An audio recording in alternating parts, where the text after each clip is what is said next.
नमस्कार साथियों, आज हम श्रीमद् भागवत गीता के 11वें अध्याय विश्व रूप दर्शन योग का अध्ययन और मनन करेंगे। 10वें अध्याय के 7वें श्लोक तक भगवान श्री कृष्ण ने अपनी विभूति, योग शक्ति तथा उसमें जानने के महात्म्य का संक्षेप में वर्णन किया है। फिर 11वें श्लोक तक भक्ति योग तथा उसका फल बताया है। इस विषय पर श्लोक 12 से 18 तक अर्जुन ने भगवान की स्तुति करके दिव्य विभूतियों का तथा योग शक्ति का विस्तृत वर्णन करने के लिए प्रार्थना की है। इसलिए भगवान श्री कृष्ण ने 40वें श्लोक तक अपनी विभूतियों का वर्णन समाप्त करके आखिर में योग शक्ति का प्रभाव बताया है और समस्त ब्रह्मांड को अपने एक अंश से धारण किया हुआ बताकर अध्याय समाप्त किया है। यह सुनकर अर्जुन के मन में उस महान स्वरूप को प्रत्यक्ष देखने की इच्छा हुई। इस 11वें अध्याय के आरंभ से पहले 4 श्लोक में भगवान की तथा उनके उपदेश की बहुत प्रशंसा करते हुए अर्जुन अपने को विश्व रूप का दर्शन कराने के लिए भगवान श्री कृष्ण से प्रार्थना करते हैं। अर्जुन बोले, मुझ पर अनुग्रह करने के लिए आपने तो परम गोपनीय आध्यात्मिक विषय वचन अर्थात उपदेश कहा, उससे मेरा यह अज्ञान नष्ट हो गया है। क्योंकि हे कमल नेत्र, मैंने आपसे भूतों की उत्पत्ति और प्रलय विस्तार पूर्वक सुने हैं तथा आपकी अविनाशी महिमा भी सुनी है। हे परमेश्वर, आप अपने को जैसा कहते हैं यह ठीक ऐसा ही है, परंतु हे पुरुषोत्तम, आपके ज्ञान, ऐश्वर्य, शक्ति, बल, वीर्य और तेज से युक्त ऐश्वर्यमय रूप को मैं प्रत्यक्ष देखना चाहता हूँ। हे प्रभु, मेरे द्वारा आपका यह रूप देखा जाना शक्य है, ऐसा आप मानते हैं तो हे योगेश्वर, उस अविनाशी स्वरूप का मुझे दर्शन कराइए। श्री भगवान बोले, हे पार्थ, अब तू मेरे सैकड़ों हजारों नाना प्रकार के और नाना वर्ण तथा नाना आकृति वाले अलौकिक रूपों को देख। हे भरतवंशी अर्जुन, तू मुझ में आदित्यों को अर्थात अदिति के 12 पुत्रों को, 8 वसुओं को, 11 रुद्रों को, दोनों अश्वनी कुमारों को और 49 मरुगणों को देख तथा और भी बहुत से पहले न देखे हुए आश्चर्यमय रूपों को देख। हे अर्जुन, अब इस मेरे शरीर में एक जगह स्थित चराचर सहित संपूर्ण जगत को देख, और भी जो कुछ देखना चाहता है सो देख, परंतु मुझको तू इन अपने प्राकृत नेत्रों द्वारा देखने में निसंदेह समर्थ नहीं है। इसी से मैं तुझे दिव्य अर्थात अलौकिक दृष्टि देता हूँ, इससे तू मेरी ईश्वरीय योग शक्ति को देख। संजय बोले, हे राजन, महायोगेश्वर और सब पापों के नाश करने वाले भगवान ने इस प्रकार कहकर उसके पश्चात अर्जुन को परम ऐश्वर्य युक्त दिव्य स्वरूप दिखलाया। अनेक मुख और नेत्रों से युक्त, अनेक अद्भुत दर्शनों वाले, बहुत से दिव्य भूषणों से युक्त और बहुत से दिव्य शास्त्रों को हाथ में उठाए हुए, दिव्य माला और वस्त्रों को धारण किए हुए और दिव्य गंध का सारे शरीर में लेप किए हुए, सब प्रकार के आश्चर्यों से युक्त, सीमा रहित और सब ओर मुख किए हुए विराट स्वरूप परमेश्वर अर्जुन ने देखा। आकाश में 1000 सूर्यों के एक साथ उदय होने से उत्पन्न जो प्रकाश हो, वह भी विश्व रूप परमात्मा के प्रकाश के सदृश कदाचित ही हो। पांडु पुत्र अर्जुन ने उस समय अनेक प्रकार से विभक्त अर्थात पृथक पृथक संपूर्ण जगत को देवों के देव श्री कृष्ण भगवान के उस शरीर में एक जगह स्थित देखा। उसके अंततर वे आश्चर्य से चकित और पुलकित शरीर अर्जुन प्रकाशमय विश्वरूप परमात्मा को श्रद्धा भक्ति सहित सिर से प्रणाम करके हाथ जोड़कर बोले। अर्जुन बोले, हे देव, मैं आपके शरीर में संपूर्ण देवों को तथा अनेक भूतों के समुदायों को, कमल के आसन पर विराजित ब्रह्म को, महादेव को और संपूर्ण ऋषियों को तथा दिव्य सर्पों को देखता हूँ। हे संपूर्ण विश्व के स्वामी, आपको अनेक भुजा, पेट, मुख और नेत्रों से युक्त तथा सब ओर से अनंत रूपों वाला देखता हूँ। हे विश्वरूप, मैं आपके ना तो अंत को देखता हूँ, न मध्य को और ना ही आदि को। आपको मैं मुकुट युक्त, गदा युक्त और चक्र युक्त तथा सब ओर से प्रकाशमान तेज के पुंज, प्रज्वलित अग्नि और सूर्य के सदृश ज्योति युक्त, कठिनता से देखे जाने वाले योग्य और सब ओर से अप्रमेय स्वरूप देखता हूँ। आप ही जानने योग्य परम अक्षर अर्थात परब्रह्म परमात्मा हैं। आप ही इस जगत के परम आश्रय हैं। आप ही अनादि अधर्म के रक्षक हैं और आप ही अविनाशी सनातन पुरुष हैं, ऐसा मेरा मत है। आपको आदि अंत और मध्य से रहित, अनंत सामर्थ्य से युक्त, अनंत भुजा वाले, चंद्र सूर्य रूप नेत्रों वाले, प्रज्वलित अग्नि रूप मुख वाले और अपने तेज से इस जगत को संतप्त करते हुए देखता हूँ। हे महात्मन, यह स्वर्ग और पृथ्वी के बीच का संपूर्ण आकाश तथा दिशाएं एक आप से ही परिपूर्ण है तथा आपके इस अलौकिक और भयंकर रूप को देखकर तीनों लोक अति व्यथा को प्राप्त हो रहे हैं। वे ही देवताओं के समूह आप में प्रवेश करते हैं और कुछ भयभीत होकर हाथ जोड़े आपके नाम और गुणों का उच्चारण करते हैं तथा महर्षि और सिद्धों के समुदाय कल्याण हो ऐसा कहकर उत्तम उत्तम स्रोतों द्वारा आपकी स्तुति करते हैं।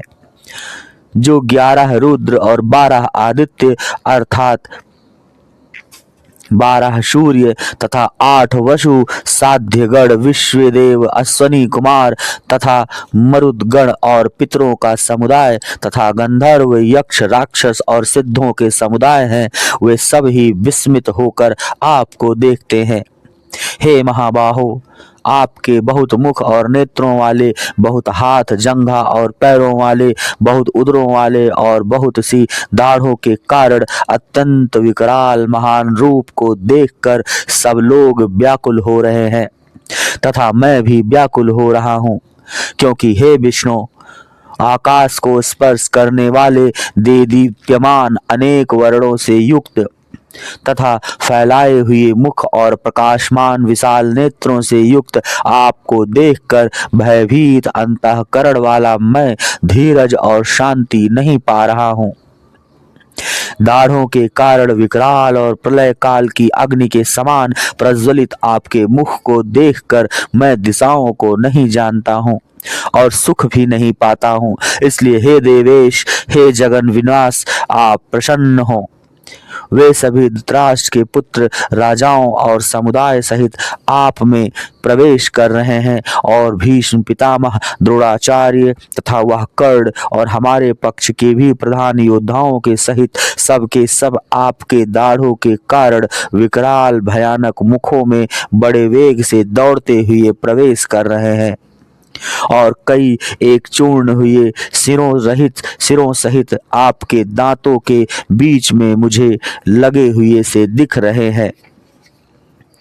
जैसे नदियों के बहुत से जल के प्रवाह स्वाभाविक ही समुद्र के ही सम्मुख दौड़ते हैं अर्थात समुद्र में प्रवेश करते हैं, वैसे ही वे नरलोक के वीर भी आपके प्रज्वलित मुखों में प्रवेश कर रहे हैं।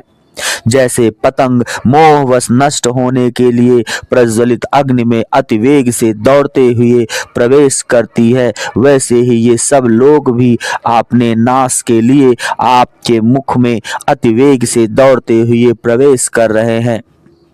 आप उन संपूर्ण लोकों को प्रज्वलित मुखों द्वारा ग्रास करते हुए सब ओर से बार बार चाट रहे हैं। हे विष्णु, आपका उग्र प्रकाश संपूर्ण जगत को तेज के द्वारा परिपूर्ण करके तपा रहा है। मुझे बतलाइए कि आप उग्र रूप वाले कौन हैं? हे देवों में श्रेष्ठ, आपको नमस्कार हो। आप प्रसन्न होइए। हे आदि पुरुष, आपको मैं विशेष रूप से जानना चाहता हूँ, क्योंकि मैं आपकी प्रवृत्ति को नहीं जानता। श्री भगवान बोले, मैं लोकों का नाश करने वाला बढ़ा हुआ महाकाल हूँ। इस समय इन लोकों को नष्ट करने के लिए इस प्रवृत्त हुआ हूँ।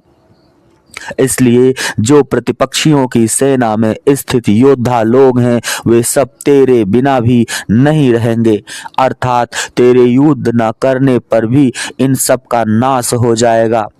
अतएव तू उठ, यश प्राप्त कर और शत्रुओं को जीत कर धन धान्य से संपन्न राज्य को भोग। ये सब सूरवीर पहले ही से मेरे द्वारा मारे हुए हैं। ये सव्य साचिन, तू तो केवल निमित्त मात्र बन जा। द्रोणाचार्य और भीष्म पितामह तथा जयद्रथ और कर्ण तथा और भी बहुत से मेरे द्वारा मारे हुए सूरवीर योद्धाओं को तू मार।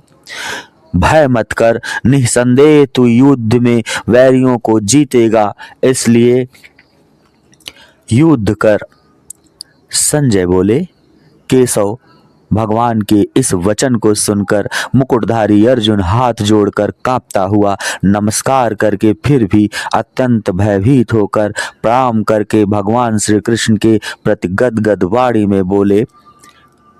अर्जुन बोले, हे अंतर्यामिन, यह योग्य ही है कि आपके नाम, गुण और प्रभाव के कीर्तन से जगत अति हर्षित हो रहा है और अनुराग को भी प्राप्त हो रहा है तथा भयभीत राक्षस लोग दिशाओं में भाग रहे हैं और सब सिद्धगणों के समुदाय नमस्कार कर रहे हैं। हे महात्मन, ब्रह्म के भी आदिकर्ता और सबसे बड़े आपके लिए वे कैसे नमस्कार ना करें, क्योंकि हे अनंत, हे देवेश, हे जगन निवास, जो सत असत और उनसे भी परे अक्षर अर्थात सच्चिदानंद घन ब्रह्म है, वह आप ही हैं। आप आदिदेव और सनातन पुरुष, आप इस जगत के परम आश्रय और जानने वाले तथा जानने योग्य और परम धाम है। हे अनंत रूप, आपसे यह जगत व्याप्त अर्थात परिपूर्ण है। आप वायु, यमराज, अग्नि, वरुण, चंद्रमा, प्रजा के स्वामी ब्रह्मा और ब्रह्मा के भी पिता हैं। आपके लिए हजारों बार नमस्कार। नमस्कार हो आपके लिए फिर भी बार बार नमस्कार नमस्कार। हे अनंत सामर्थ्य वाले, आपके लिए आगे से और पीछे से भी नमस्कार। हे सर्वात्मन, आपके लिए सब ओर से ही नमस्कार हो, क्योंकि अनंत पराक्रमशाली आप समस्त संसार को व्याप्त किए हुए, इससे आप ही सर्वरूप हैं। आपके इस प्रभाव को न जानते हुए आप मेरे सखा हैं ऐसा मानकर प्रेम से अथवा प्रमाद से भी मैंने हे कृष्ण, हे यादव श्रेष्ठ, हे सखे, इस प्रकार जो कुछ बिना सोचे समझे हठात कहा है। और हे अच्युत, आप जो मेरे द्वारा विनोद के लिए विहार, शैया, आसन और भोजनादि में अकेले अथवा उन सखाओं के सामने भी अपमानित किए गए हैं, वह सब अपराध अप्रमेय स्वरूप अर्थात अचिंत्य प्रभाव वाले आपसे मैं क्षमा करवाता हूँ। आप इस चराचर जगत के पिता और सबसे बड़े गुरु तथा अति पूजनीय हैं। हे अनुपम प्रभाव वाले, तीनों लोकों में आपके समान भी दूसरा कोई नहीं है, फिर अधिक तो कैसे हो सकता है। अतएव हे प्रभु, मैं शरीर को भली भांति चरणों में निवेदित कर प्रणाम करके स्तुति करने योग्य आप ईश्वर को प्रसन्न होने के लिए प्रार्थना करता हूँ। हे देव, पिता जैसे पुत्र के, सखा जैसे सखा के और पति जैसे प्रियतमा पत्नी के अपराध को सहन करते हैं, वैसे ही आप भी मेरे अपराध को सहन करने योग्य हैं। मैं पहले ना देखे हुए आपके इस आश्चर्यमय रूप को देखकर हर्षित हो रहा हूँ और मेरा मन भय से अति व्याकुल भी हो रहा है। इसलिए आप उस अपने चतुर्भुज विष्णु रूप को मुझे दिखलाइए। इसलिए आप अपने उस चतुर्भुज विष्णु रूप को ही मुझे दिखलाइए। हे देवेश, हे जगन निवास, प्रसन्न होइए। मैं वैसे ही आपको मुकुट धारण किए हुए तथा गदा और चक्र हाथ में लिए हुए देखना चाहता हूँ। इसलिए हे विश्व स्वरूप, हे रसहस्त्र बाहु, आप उसी चतुर्भुज रूप से प्रकट होइए। श्री भगवान बोले, हे अर्जुन, अनुग्रह पूर्वक मैंने अपनी योग शक्ति के प्रभाव से यह मेरा परम तेजोमय, सबका आदि और सीमा रहित विराट रूप तुझको दिखलाया है, जिसे तेरे अतिरिक्त दूसरे किसी ने पहले कभी नहीं देखा था। हे अर्जुन, मनुष्य लोक में इस प्रकार विश्व रूप वाला मैं न वेद और यज्ञों के अध्ययन से, न दान से, न क्रियाओं से और न उग्र तपो से ही तेरे अतिरिक्त दूसरे के द्वारा देखा जा सकता हूँ। मेरे इस प्रकार के इस विकराल रूप को देखकर तुझको व्याकुलता नहीं होनी चाहिए और मूढ़ भाव भी नहीं होना चाहिए। तू भय रहित और प्रीति युक्त मन वाला होकर उसी मेरे इस शंख चक्र गदा पद्म चतुर्भुज रूप को देख।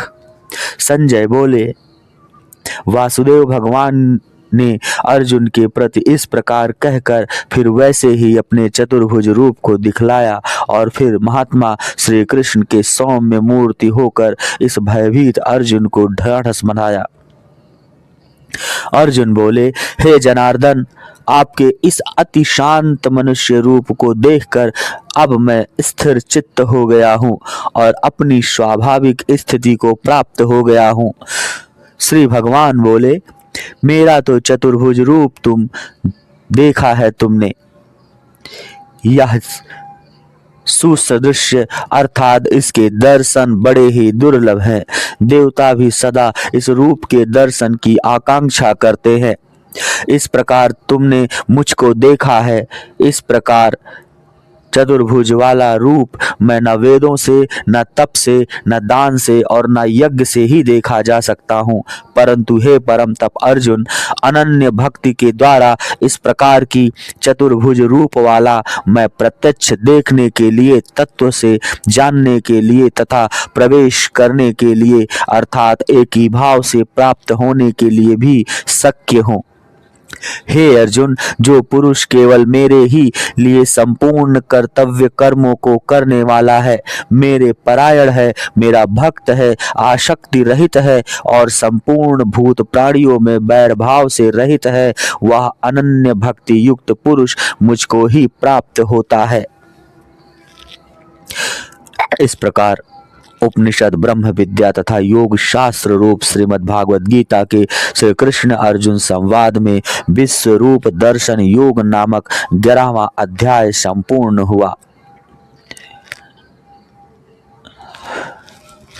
दोस्तों, श्रीमद् भागवत गीता के अगले अध्याय का श्रवण और मनन करने के लिए सब्सक्राइब करें, कमेंट करें और शेयर करें और लाइक करें तथा नोटिफिकेशन बेल को ऑन करें। जय श्री कृष्णा दोस्तों।